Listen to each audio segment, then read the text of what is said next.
The sting on my cheek was nothing. The real blow was the silence that swallowed the room right after. It was that dense, heavy quiet that presses down on you, making it hard to breathe. My daughter, my own flesh and blood, had just slapped me in front of our entire family. My mom's mouth was a perfect O of shock. My brother froze, a forkful of mashed potatoes just hovering in the air. But her next words were what truly shattered me. She looked at me.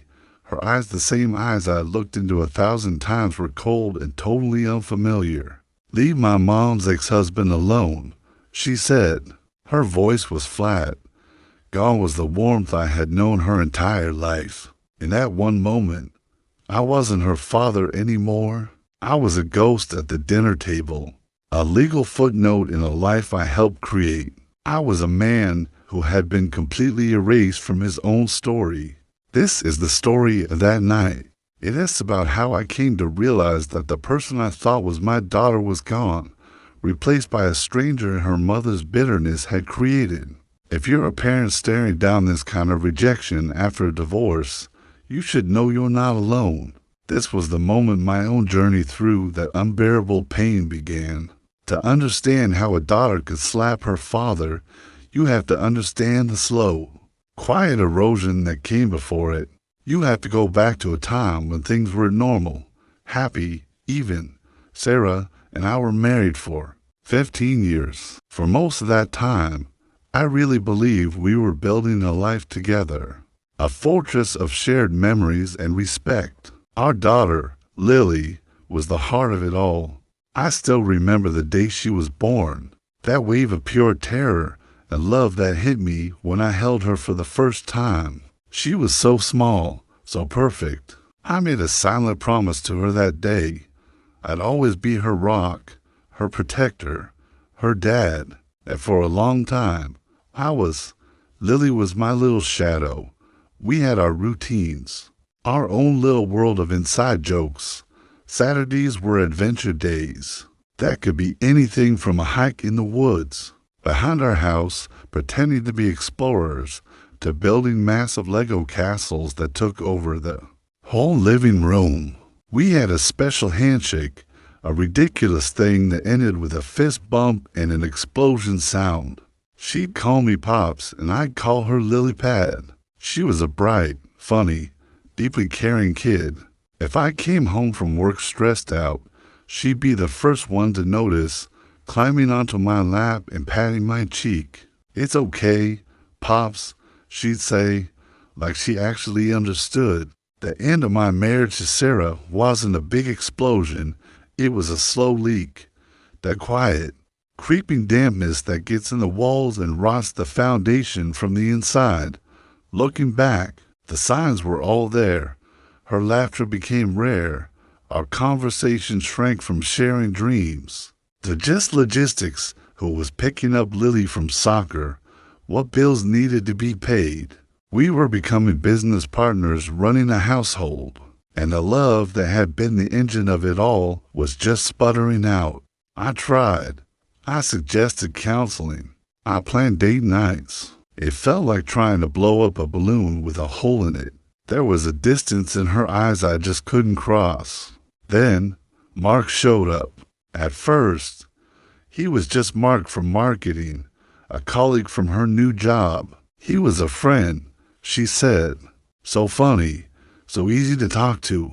He started popping up in her stories more and more. Then he started popping up in our life. I'd get home from work and he'd be there, laughing with Sarah over a glass of wine in our kitchen. It was all presented as completely innocent. If I questioned it, I was being controlling and insecure. The day Sarah asked for a divorce, she said it like she was reading a weather report. Calm, factual. Her mind was made up. The story she told everyone, the one she carefully built for our friends and family, was that I was emotionally distant, that I'd checked out of the marriage and given up. It was a brilliant piece of revisionist history. The truth was, I hadn't given up. I'd been pushed out, but I didn't fight her on the story. I thought, for Lily's sake, we had to make it as clean as possible. A kid shouldn't be collateral damage. That was my mantra, and I held onto it so tightly I didn't see it was being used against me. After the divorce, I threw myself into being the best co-parent I could be. I bought a house just 10 minutes away so Lily could go back and forth easily. I never missed a weekend. I called her every single night to say good night, just like always. I went to every parent-teacher conference, every school play, every soccer game. I was determined to be a constant, stable presence in her life. I thought my actions, my unwavering love, would speak for themselves. I was wrong. I completely underestimated the power of whispers, of a story told over and over until it becomes the truth. I was fighting a war on a battlefield I didn't even know was there, and I was losing my daughter one quiet conversation at a time. The change at Lily didn't happen all at once. It was subtle, a series of small shifts that seemed like nothing on their own, but when you put them all together, they formed a chilling pattern.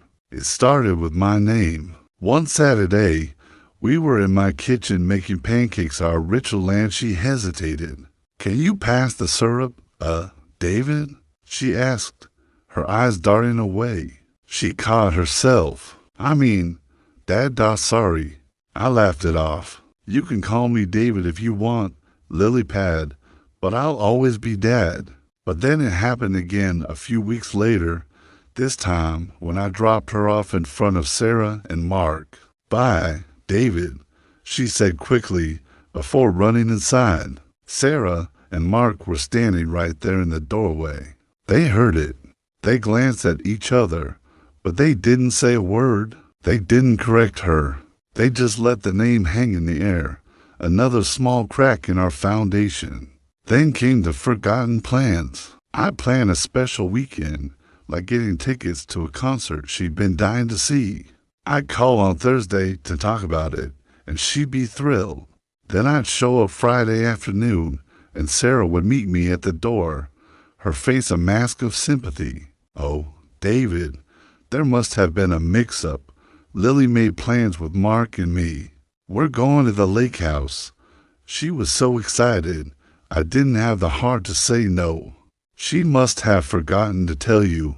Lily would be standing behind her, refusing to look at me, her shoulders slumped. She was trapped in a loyalty bind, and it was just easier to disappoint the parent who wasn't standing right there, controlling everything. The first time, I believed it was a mistake. The third time, I knew it was a strategy. My time with her was being framed as an obligation. Time with Mark was a reward. My role as her dad was being systematically taken apart and handed to someone else. For her 13th birthday, I saved for weeks to buy her the new laptop she desperately wanted. I was so excited to give it to her. Her face lit up when she opened it. For just a moment, she was my lily pad again, throwing her arms around my neck. "Thank you, thank you, thank you, Pops." The weeks later, on our nightly call, I asked her how the laptop was working. "Oh, it's okay," she said, her voice distant. "But Mark got me a new one, a MacBook. He said it's much better for the design software he's teaching me." My gift, a symbol of my love and effort, was suddenly obsolete, inferior. The message was clear.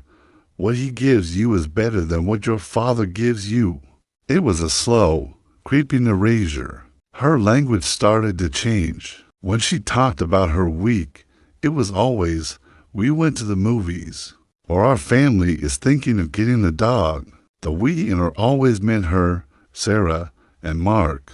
I was an outsider, a satellite orbiting their perfect little family. She started parroting Mark's opinions on everything from politics to music. It was like talking to a miniature version of Mark with Lily's face. I tried to talk to Sarah about it. I sat her down and tried to explain what I was seeing, how I felt I was being pushed out. Every single time, I was met with a wall of denial and accusations. I was paranoid. I was jealous of Mark's bond with Lily. I was stuck in the past and couldn't stand to see her happy. She was an expert at twisting my concern into a character flaw. The problem, David, she'd say with a sigh, is that you see everything as a competition. Mark isn't trying to replace you. He's just being a positive male role model for Lily, which, frankly, she needs. That was the genius of it. Any attempt to defend myself was framed as an attack on Lily's happiness. It made me the bad guy. The feeling was just utter helplessness. It's like trying to fight smoke. How do you prove a tone of voice? How do you document a pattern of forgotten plans without sounding petty? Was I going crazy? Was I really just the jealous ex-husband she said I was? That doubt, that questioning of my own sanity was maybe the most painful part. I was being alienated not by some big, dramatic event, but by 1,000 tiny cuts, and I was bleeding out, all alone. The invitation to my mother's 70th birthday dinner felt like a court summons. It was a family event, and for the sake of appearances, I had to be there. Sarah was always great at managing optics. If I didn't show, people would ask questions. So I went, bracing myself. The tension in my mom's dining room was so thick you could cut it with a knife. I was seated at the far end of the table, as far from Lily as you could get. Sarah and Mark were in the middle, holding court, a perfect picture of a happy family. From the second I got there, it was a masterclass in subtle humiliation. Mark was acting like the host in my own mother's house, greeting relatives at the door, slinging his arm around Lily. "This is my girl," he'd say, with this possessive tone that made my blood run cold. Throughout the meal, he kept performing his role as the better father. When Lily started to tell a story about school, he'd interrupt to help her, adding details and finishing her sentences. Sarah would just beam at him, occasionally catching my eye with a look that was part pity, part victory. I felt like a spectator at my own family gathering. I waited for a lull, desperate to connect with Lily, to find some small piece of our shared history. "Hey, Lily Pad," I said, my voice a bit too loud in the quiet. I was looking at old photos the other day and found that picture of us with that ridiculous birdhouse we built, the bright purple one. A real smile flickered across her face for a half second, a ghost of the girl I knew. But before she could answer, Mark leaned forward, putting his hand on her arm. "Funny you mention that," he said, his voice slick and condescending. "Lily and I are actually building a proper birdhouse this weekend, with real joinery. I'm teaching her how to use a dovetail jig. She's got a real talent for it." It was a direct hit. He didn't just one-up me. He devalued our memory. My memory was ridiculous. His project was proper. I felt a hot surge of anger. I kept my voice steady, but there was an edge to it. That was a memory between my daughter and me, Mark. Sarah jumped in immediately. "David, don't be so sensitive. Mark is just making conversation." "No," I said, looking right at her. "That's not what he's doing. You know exactly what he's doing. You are actively trying to write me out of her life. You are replacing everything that was ours." The air crackled. This was it. The Cold War had just gone hot. Every eye at the table was on us. Lily looked like a trapped animal, her face pale, her eyes darting between me, her mother, and Mark. She had been put in an impossible position. She had to choose a side, right here, right now, in front of everyone. She stood up. Her chair scraped against the floor. I almost wished she'd just run from the room. Instead, she walked a few steps over to me. My heart ached for her. And then it happened. Her arm swung, and the crack of her hand on my cheek echoed in the silent room. It wasn't a powerful slap, but the shock of it was like electricity. The pure humiliation of it. Time slowed down. I could feel the heat on my skin, see the horrified faces of my family, hear my own pulse hammering in my ears. I looked at my daughter, my lily pad, searching her eyes for any regret, any flicker of the kid I loved. There was nothing, just a cold, hard resolve I'd never seen before. Then came the final blow. She didn't shout. She spoke in a low, chillingly calm voice. Each word was a sharpened knife. Leave my mom's ex-husband alone. Mom's ex-husband. The words just hung there, severing the very last thread connecting us. It wasn't just an insult. It was a reclassification, a demotion. In that moment, 20 years of being a father of diapers, bedtime stories, piggyback rides, scraped knees, birthday parties, teaching her to ride a bike, of being pops, it was all just extinguished. I wasn't dad anymore. I was a legal term, a stranger. The ghost at the table had finally been erased. I didn't say a word. What was there to say? The battle was over. I had lost. I looked at Sarah. No shock on her face. Just cold, quiet satisfaction. This was her victory, the result of years of patient, poisonous work. She'd finally turned my own daughter against me. Slowly, I pushed my chair back. I folded my napkin and placed it by my plate. I stood up, my movements feeling strangely distant, like I was watching myself in a movie. I couldn't look at Lily again. I walked to the coat rack, put on my jacket, and without a single glance back, I walked out of my mother's house into the cold night. There was no yelling, no screaming. Their victory deserved nothing but my silence.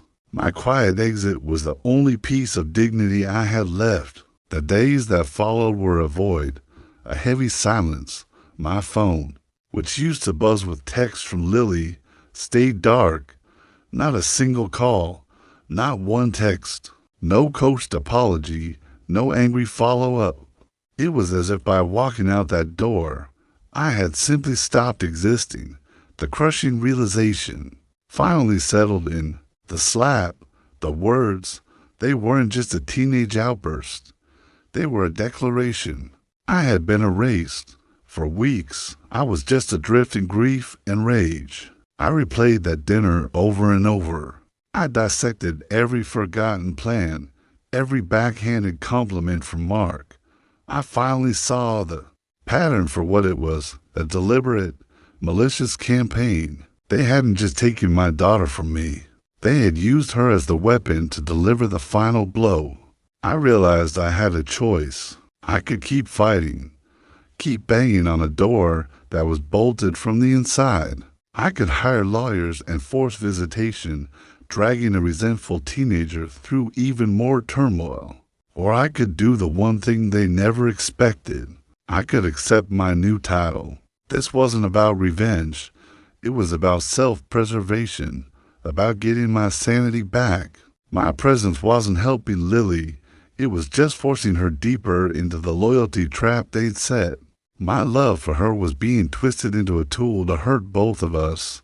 The only way to stop the game was to refuse to play. So I wrote a letter, not an emotional, pleading letter to Lily, but a formal one to Sarah and Mark. It was short. I acknowledged what happened at the dinner and said that I now understood my role had been officially redefined. I was, as Lily so clearly stated, Mom's ex-husband. Therefore, I would be adjusting my affairs to reflect this new reality. All financial support beyond what the state required would stop immediately. That meant the tuition for her expensive private high school, the car payments, her cell phone plan, and the generous allowance I'd been providing. I explained, calmly, that these were things a father does for his daughter. Since I was no longer her father, those were now the responsibilities of her family, her mother, and her new, proper father figure. I signed it and sent it by registered mail. It was the hardest and most liberating thing I have ever done. I wasn't lashing out. I was simply accepting the consequences of their actions, and handing them the bill. The first month after I sent that letter was pure silence. Then, the storm hit, not from Lily, but from Sarah. A flood of angry texts and voicemails. How could I do this to Lily? How could I be so cruel? I was punishing my daughter for a mistake. I was selfish. It was all about money. Not once did she acknowledge her role or Mark's in any of it. It was all my fault. As always, I didn't respond. About a week later, Lily called. Her voice was small. Mom said you're not going to pay for my school. That's right, I said, my voice calm, hiding the churning in my gut. There was a long pause. Why? Because fathers pay for their daughter's school, Lily. And you made it very clear at your grandmother's birthday that I'm not your father. I'm just your mom's ex-husband. I could hear her breath catch. I could hear Sarah coaching her in the background, whispering frantically, "Tell him you're sorry." I heard her hiss. I'm sorry, Lily mumbled. The words were hollow, rehearsed, and that was it. That was the moment the last little bit of hope in me died. It wasn't a real apology. It was a transaction. Sorry for tuition money. They hadn't learned a thing. The pain of it was immense, a deep, dull ache. But mixed in with the pain was a strange sense of peace. The fog had finally lifted. I saw them for exactly what they were. I don't know if my relationship with Lily will ever be repaired. What they did is a kind of soul theft. It steals a child's history, their identity, their ability to love freely. Maybe one day, when she's an adult and out from under their influence, she'll see what was done to her and to us. I have to hold on to a little hope for that, but I can't build my life around waiting. What I've learned is this: you can't force someone to love you or respect you. All you can control is your own dignity. By stepping away, by cutting the financial strings they were using to control me, I took my power back. I'm no longer their villain, their scapegoat, or their ATM. The constant anxiety, the pain of every slight that's gone, the silence in my life now is a space for me to heal. I'm rebuilding, reconnecting with friends, rediscovering who I am outside of being father. I am more than just my daughter's dad, and I'm certainly more than mom's ex-husband. I am my own person, and for the first time in a very long time, that feels like enough.